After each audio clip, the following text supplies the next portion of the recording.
Alright, one housekeeping item. Please make sure that you keep your cell phones in vibrate mode or silent mode. When again, please make sure that you maintain silence when the presentation is going on. So now the next team is L as in lion, and they are going to pitch an idea about virtual mailbox. Welcome, Team L. Alright guys, they're ready. Hello guys, thank you for this opportunity. As you can see, we're Team L and we're presenting you Bail, the virtual mail service.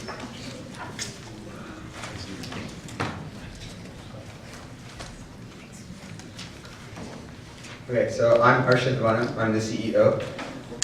I'm Shreya Panjabu, I'm the CMO. I'm Vishal Wakila, I'm the CTO. I'm Kirti Reddy and I'm the CFO. So, just keep an open mind and listen to what I'm about to give you guys. So, look at the Model T 1900s. This is the first car, and look at what cars are today. Now, look at the first Nokia, one of those brick phones, and then look at smartphones today. And here's one of the first computer servers, and now look at the Microsoft Surface Studio. But mails, they're looking the same. They're still the same physically, and there's no difference in them. So that is where Bail comes in, which is a virtual mailbox. Okay, our product, Veil, seeks to create a world where every house code receives a more secure and convenient mail service. Our vision is to make life for people better as well as mine. So I'm sure many of you guys have seen this before. So this is one of the common problems that we have with physical mails. Many times they either go to the wrong address, it's hard to manage, people forget they have to check their physical mail, and there are problems like these that happen, which obviously is not good for people in general, because if they're a final notice, they either get evicted or things will be going wrong for them. So here's the problems. There's lack of security, ignorance of mails, wrong addresses, slow deliveries, and it's environmentally damaging with the amount of paper that we're using.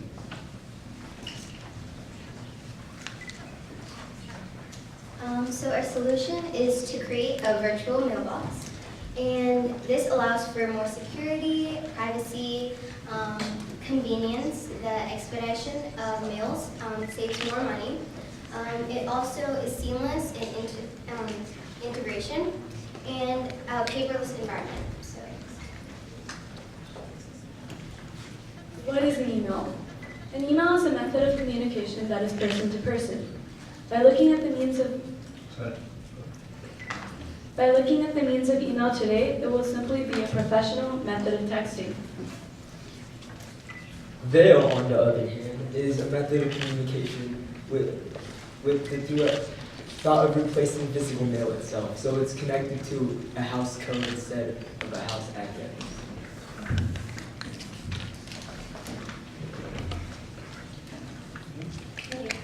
the reason this is significant is even though email still exists, there is still the need for physical mail. For example, government mails, they're still sent physically. So if you got, let's say, for example, a jury notification, they're still sent physically. And there's also a chance that it could get missing, and then you get a fine. So with the idea of Veil, we're trying to profit off of this portion of the mail system and then monopolize the rest. So as you can see right here, here's a physical product that we're launching right now. Okay, this is the Veil system. It's going to be located under the security system near the door. It's a screen with a touchscreen interface. It has a 7x10 OLED screen with a 8x11 aluminum frame.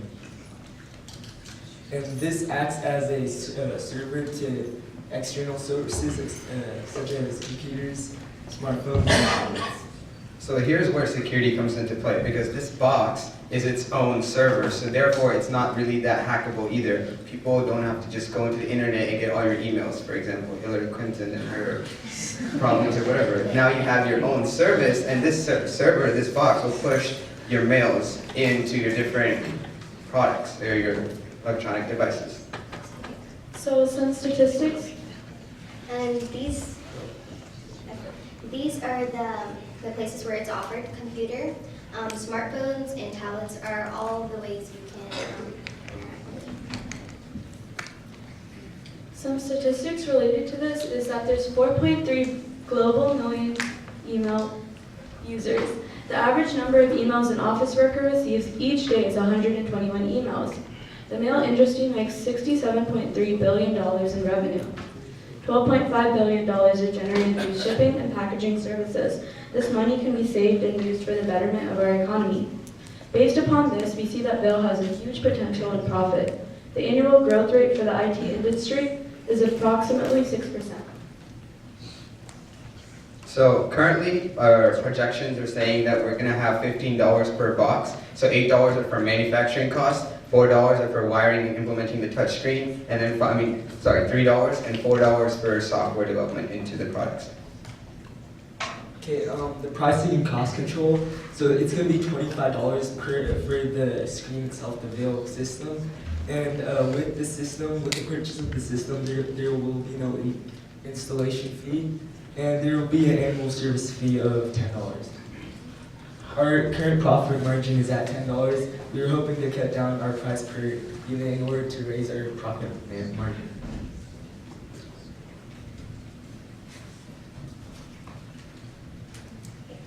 Our business model. Vail is an online software service that is tied to each house code, allowing Vail to receive letters and advertisements.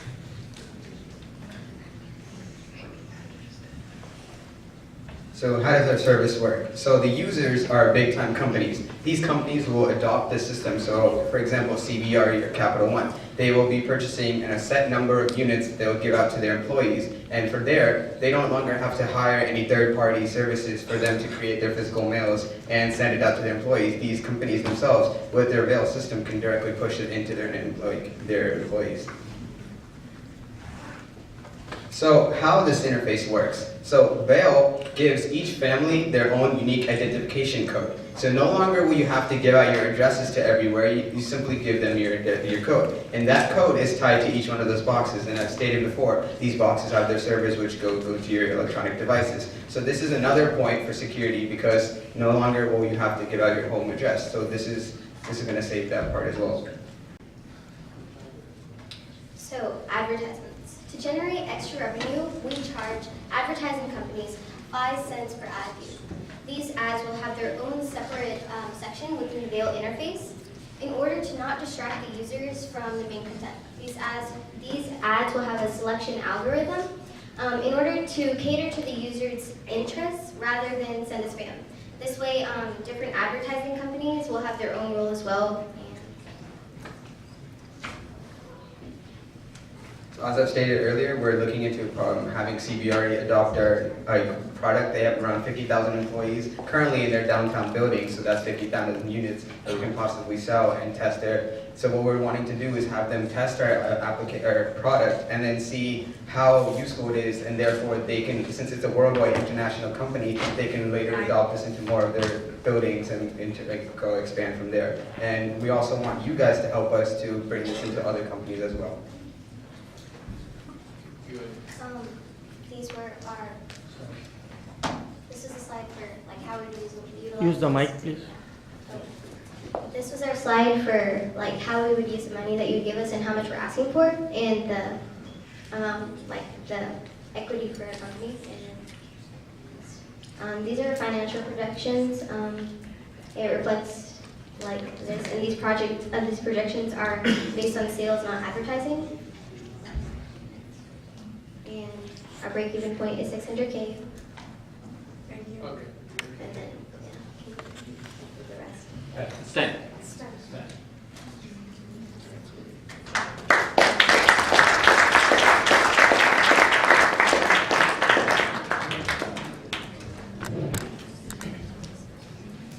All right, we're open to questions. Yeah, interesting idea. A lot of issues with it. One is what is the regulation, or if you want to give to somebody as a physical address replacement, this one, are there any regulations around? like for example, there's federal government regulations on some third party doing it versus US Postal Office doing it. That's one. And the other one is, what would be the motivation for a homeowner to purchase your product and put it in the home?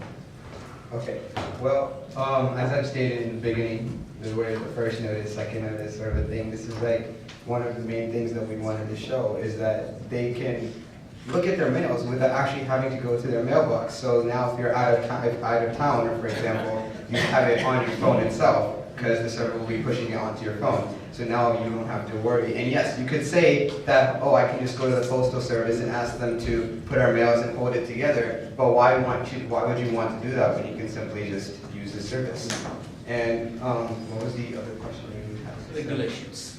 So you were asking regulations-wise how you don't use your address or how you use unique identity. You are a third party private company. Mhm. You're trying to replace a postal address with a device.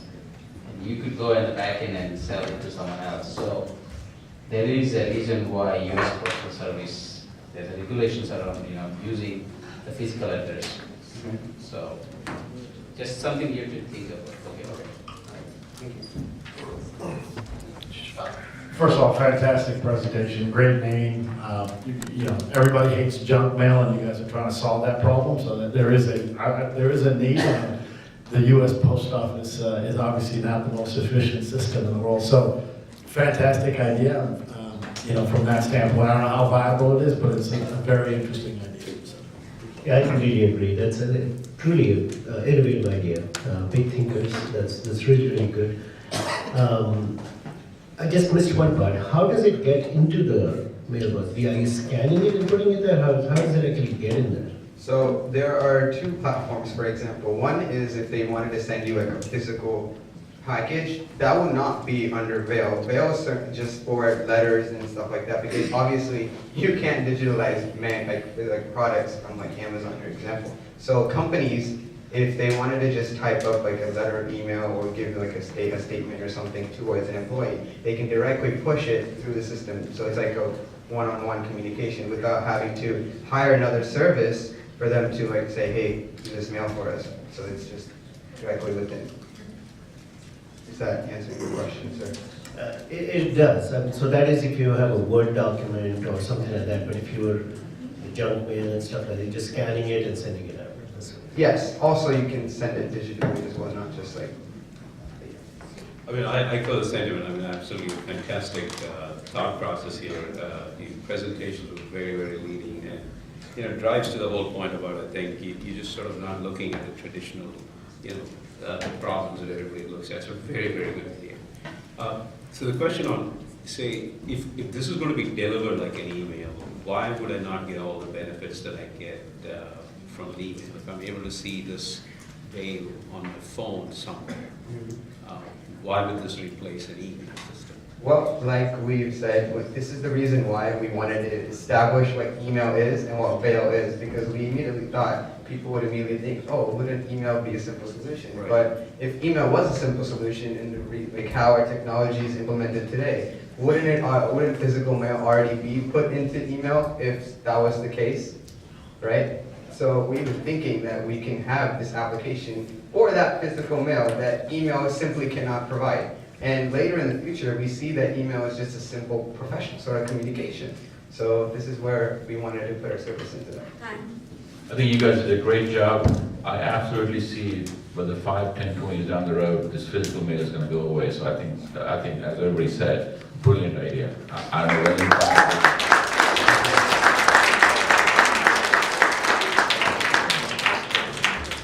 I'd like to make one announcement. Yes, judges of asking challenging questions, and especially you students, you are able to answer those questions. I'm really impressed. And also, I would like to share something. Each team, you have been working on this business idea, and you will be the owner of the IP. So any idea that you have been working on, you will be the owner. The same team you can continue to pursue and take it to the next level. And any kind of help you would need, you can approach TE or judges. So we are happy to help you.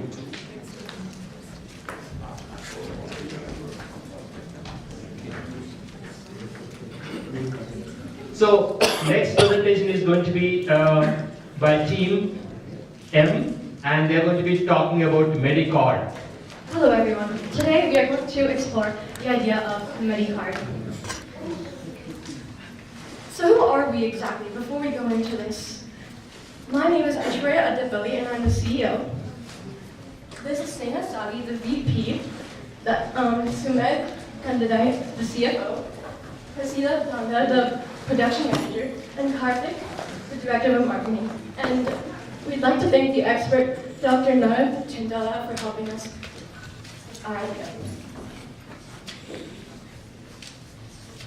There once was an old elderly woman who had lung cancer. Her family guardians wished to keep it a secret until it got very serious. Sadly, one day she started feeling intense chest pain and had to go to the local ER alone. She begged and cried for the doctors to help her, and they did by running multiple tests. By the time they had made a diagnosis, it was too late. She had passed away. A life was gone, just like that, due to the lack of information and time. A problem doctors and patients face every day is the lack of timely availability of a medical patient's information in emergent and non-emergent cases. A solution is Medicard. It offers an easy method of transferring information in a secure way to the right place at the right time. This card doesn't contain the information. That's in our Medicard server, but it does have a way to access it. On the front is our logo, and on the back is the patient's name, insurance company, and the doctor's contact. So, to begin with, the business plan. We are going to first incorporate Medicard as an LLC, because we are a startup company. And we will approach insurance companies with a contract and ensure that they follow the regulations of the HIPAA law to ensure the security of data. And the reason we want to go through insurance companies is to make it more comfortable for patients when they have to move from doctor to doctor. And Medicard, in the future, if insurance companies prefer this, they can incorporate a simple insurance card with the Medicard functions in the back of it, so that they don't have to have an extra card if the insurance company prefers. And we will outsource an IT company to create the application, and we will have multiple servers for the patient portal, insurance portal, and medical facility portals that exist, but we will have them specifically connected to Medicard in a cloud server. And we will source the cards themselves from Chinese manufacturers and have special scanners specific for the cards. And our fees are specifically going to, we will have a specific monthly per patient fee that we will be charging indirectly through the insurance company. And so our revenues will be coming from the fee and the cards and the scanners. And the delivery will be sent from the manufacturers directly to the insurance companies. So the insurance companies have control of distributing the cards. Our management, and we will be managing this through the contract and outsourcing the IT company to maintain efficiency. One of our strengths is our passion and our experiences in creating this product. We not only have one way of increasing efficiency, but three.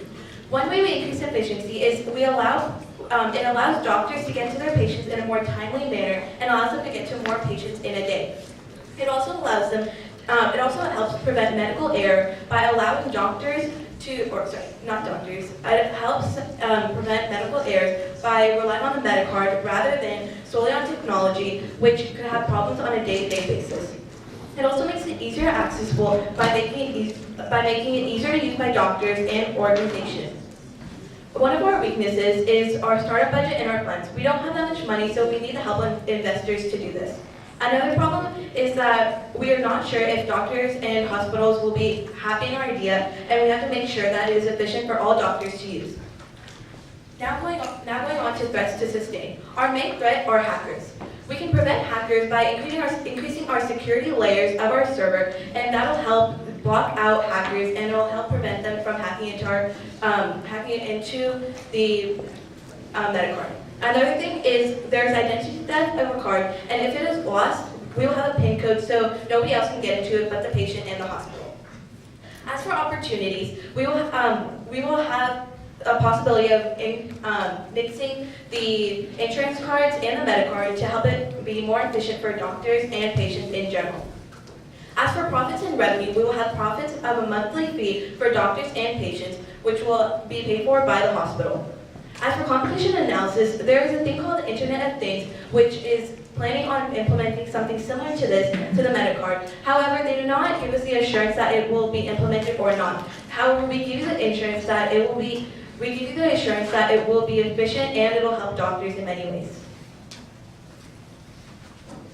5,657, 291 million. To you, these are just numbers. To us, this is our company. There are 5,657 hospitals in the United States with 291 million insured patients. So the hospital industry continues to grow. There are many people being born every single day, and so our product is completely feasible with a tremendous population base.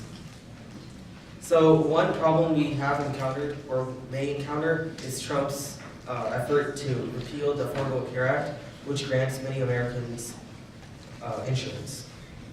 So some of our expenses include software, servers, production of the card, and marketing and administrative costs.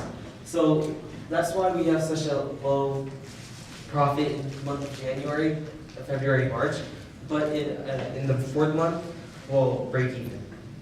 And so to our yearly profits, by the end of 5 years, we're going to have at least $25 million.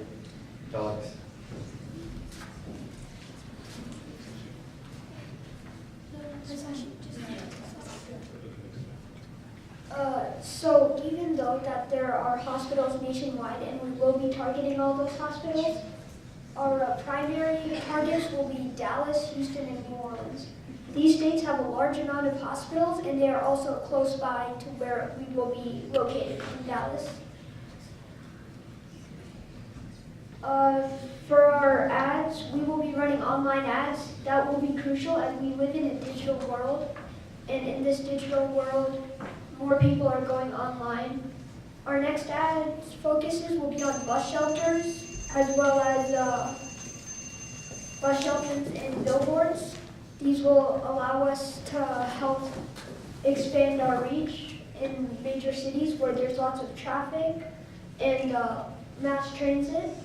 And our final source of advertising will be through flyers, which we can post on hospital billboards or hospital bulletin boards and hand out to local passerby. Hi.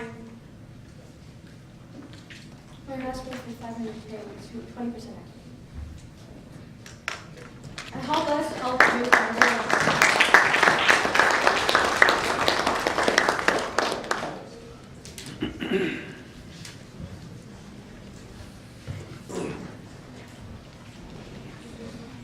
Question? So, why this problem is not solved already? Have you looked into, this is a pretty straightforward idea. Like we all have credit cards, we all have a driver's license. So why there is no universal Medicard kind of thing that people can use everywhere today? The possible reason for that could be that a physical card was never actually, there are applications that, and EHRs, which are electronic health records that people can use, that doctors use in their daily lives to enter information and keep track of it. But cards, on the other hand, could act as a way for patients themselves to be able to get access to their records at any time and connect them to their records as well. So if let's say I'm on vacation, I'm in Hawaii, and I can't contact my doctor immediately, I can use my card in a nearby medical facility to access my information, and the card has a pin on it that I can go in and access the information through. How do you code the information on the card, and how do you keep it updated? So this card is linked to a server. So it is not in the card, but it is a way of accessing the information. So and what was the second question? Okay. Yeah. How do you keep it updated? But you answered that Yes, question. that's how.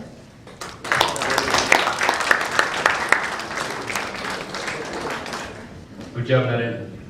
Wonderful presentation. And team.